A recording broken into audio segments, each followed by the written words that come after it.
Buenas tardes, mi nombre es Enrique Muñoz y esta es la segunda parte del videoforo de motor de inducción. Por esta parte tenemos el diagrama fasorial, que es un fasor, es una representación gráfica para un número complejo dibujado como un vector con un extremo en el centro del diagrama. El módulo es la longitud del vector y un ángulo medio en grados a partir de una referencia fija. La proyección de este vector sobre el eje X se denomina la componente real, mientras que la proyección del vector sobre el eje Y representa la llamada componente imaginaria. Sus componentes conforman un triángulo rectángulo. Las componentes como catetos perpendiculares junto con el vector mismo con la hipotenusa, de forma tal que al aplicar trigonometría simple podemos realizar el intercambio en la representación analítica desde la forma rectangular, utilizando diferentes los componentes real e imaginaria a la forma polar, empleando un módulo y un ángulo, y viceversa. Podemos ver en la primera imagen la representación de un diagrama fasorial. Aquí podemos apreciar en el eje de X, el eje Y, el voltaje X, el ángulo, el módulo, la fase. Podemos apreciar que B sub X va a ser la fórmula, módulo por el coseno de la fase, B sub Y, módulo por el seno de la fase. El voltaje total va a ser el voltaje de X más imaginaria por el voltaje de Y expresado en coordenadas rectangulares. El módulo lo podemos calcular con raíz del voltaje de X al cuadrado más el voltaje de Y al cuadrado, y la fase, el arco tangente de B sub Y sobre B sub X. Este diagrama fasorial en electricidad, la utilidad de los fasores se deriva de las posibilidades que ofrecen de representar desplazamiento en el tiempo de una señal eléctrica respecto a una referencia fija.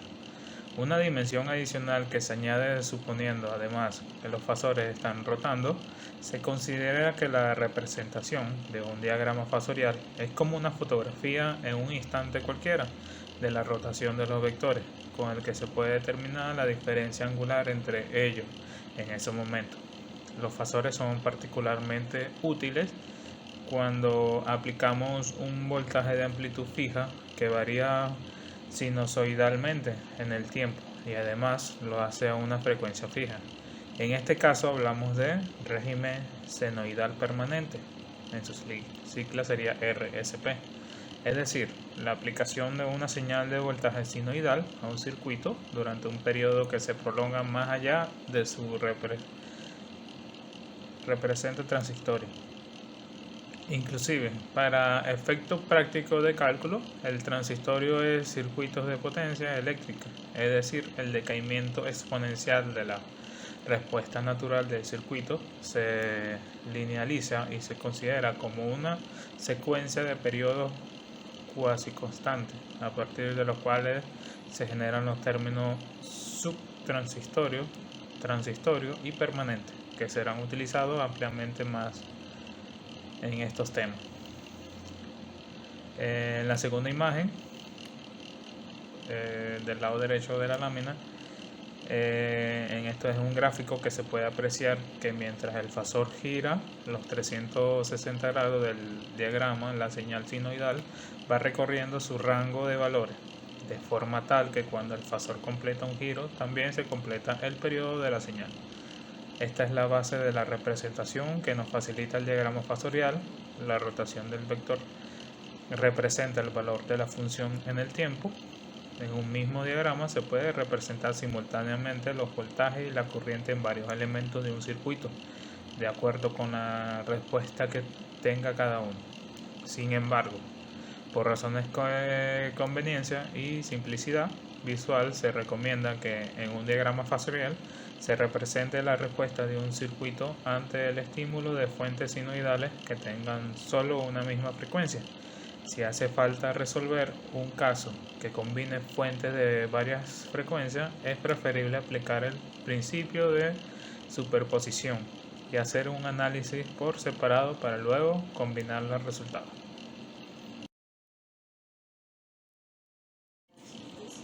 Cálculo de motor de inducción basado en el circuito equivalente aproximado.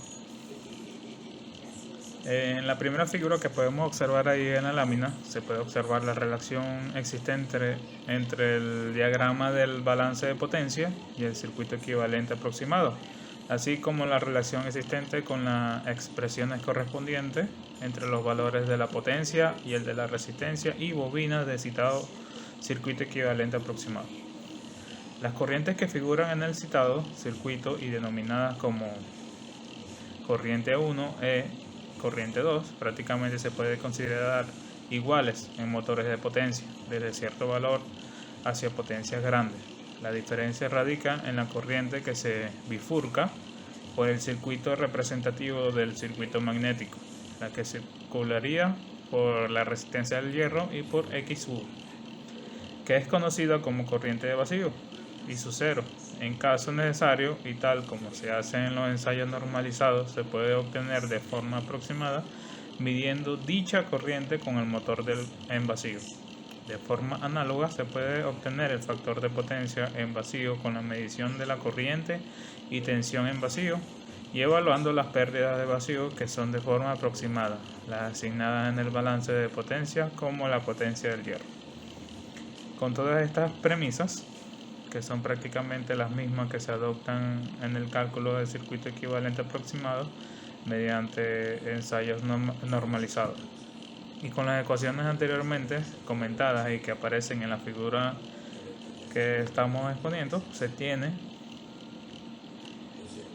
que la ecuación 1 tiene una definición de la potencia mecánica interna, ecuación 2, definición de las pérdidas en el cobre, y la ecuación 3, definida de la pérdida del hierro. La resistencia R2 se puede calcular desde dos expresiones, la ecuación 1 y la ecuación número 2. La resistencia representativa de las pérdidas del circuito magnético, resistencia del hierro, desde la ecuación 3, pudiendo obtener primero la corriente del hierro como I su hierro igual a I su cero por el coseno del ángulo. Además, en el apartado anterior se puede obtener la resistencia de los devanados del estator, R1 o R estator.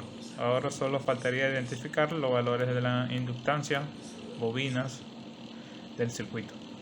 Estas también son difíciles de calcular mediante los ensayos, por lo que el método en todo caso aproximado es similar. Para el caso de XU, sí, como se ha dicho en el párrafo anterior, se ha debido de realizar un ensayo de vacío con la resistencia del hierro y el factor de potencia de este circuito. Es fácil de calcular, ya que se sabe que desde el triángulo de impedancia tangente del ángulo va a ser igual a XU sobre la resistencia del hierro, y como el ángulo se saca del factor de potencia de vacío, coseno del ángulo, el resto es inmediato. En el caso de la inductancia de dispersión, X sub D1 y X sub D2 se consideran iguales y se suma en la denominación como X sub C. Para su cálculo se trabaja de forma similar al factor de potencia de punto de funcionamiento nominal, y calculada la potencia absorbida de la red, bien la activa o bien la aparente, y mediante el triángulo de potencia es fácil obtener la potencia de reactancia consumida, y desde esta y con la expresión Q sub L va a ser igual a 3 por la corriente de N sub 2 por X sub C. Se obtiene el valor de la inductancia de una fase. Y estimando ambas inductancias iguales, se pueden ya obtener los valores aproximados de estos últimos dos datos que faltaban del citado circuito equivalente aproximado.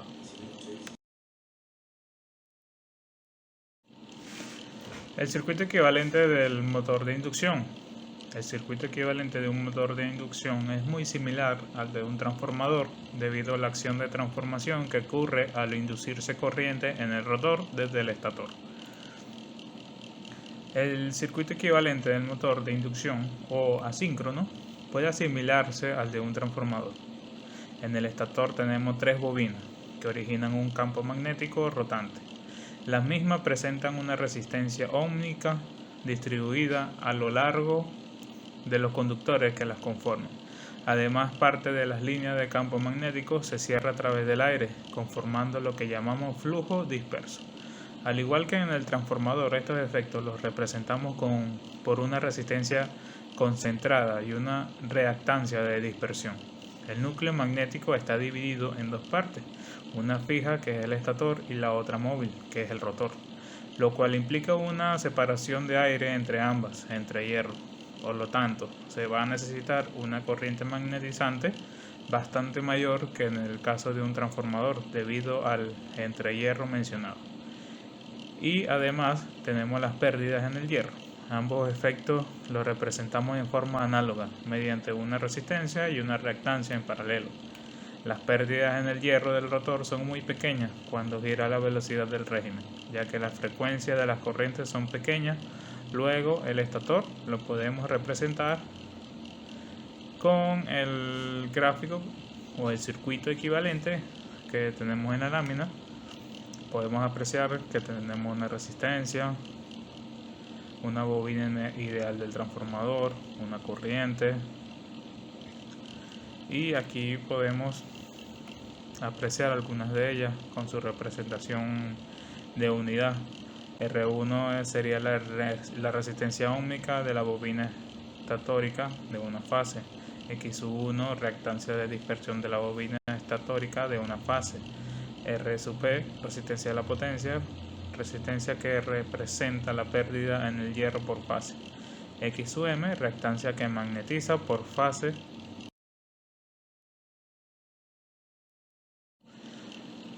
Las pruebas ablasivo de un rotor bloqueado de un motor de inducción es similar al corto, prueba del cortocircuito de un transformador. En esta prueba el eje del motor está bloqueado de manera que no se puede mover y el devanado del rotor está en cortocircuito. En el motor del anillo deslizante, el devanado del rotor está cortocircuitado a través de los anillos deslizantes. En el caso de los motores de jaula, las barras del rotor están cortocircuitadas permanentemente. También es conocido como prueba de rotor bloqueado. Los diagramas de circuito de prueba de rotor bloqueado se demuestran en el circuito que podemos ver ahorita en la lámina, donde dice voltaje suministrado reducido. Tenemos un amperímetro, un voltaje, una potencia, el motor de inducción de trifásico, de tres fases, y rotor bloqueado. Una tensión reducida a la frecuencia reducida es aplicado al estator a través de un autotransformador trifásico para que la corriente nominal de carga completa fluya en el estator. La siguiente de tres lecturas se obtiene de una prueba de rotor bloqueado. La entrada de potencia es la prueba del rotor bloqueado. Es igual a la suma de la pérdida del cobre del estator y el rotor para las tres fases. El núcleo y las pérdidas mecánicas son despreciables, ya que la tensión reducida se aplica al estator y como resultado no se permite la rotación del rotor.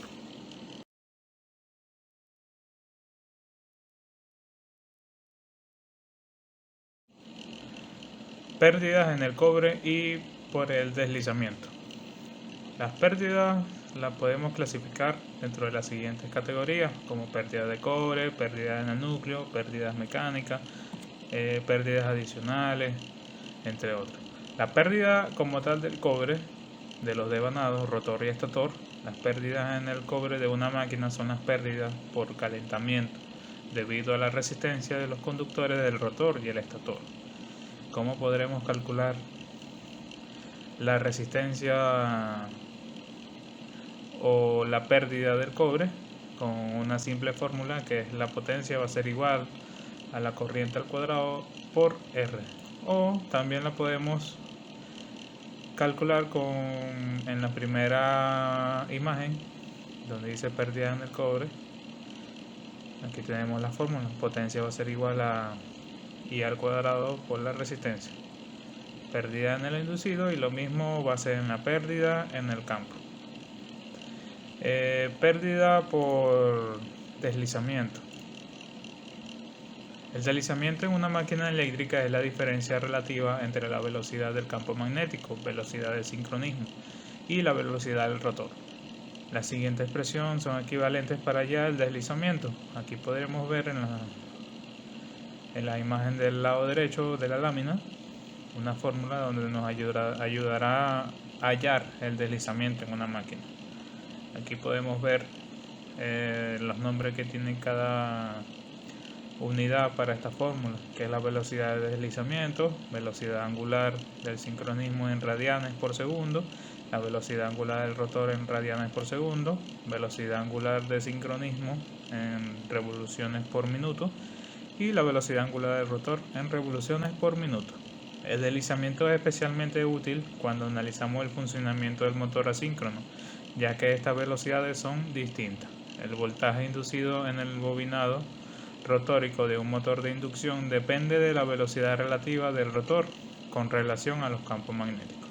Es posible expresar la velocidad mecánica del eje del rotor en términos de velocidad sincronismo, velocidad de campo magnético y de deslizamiento.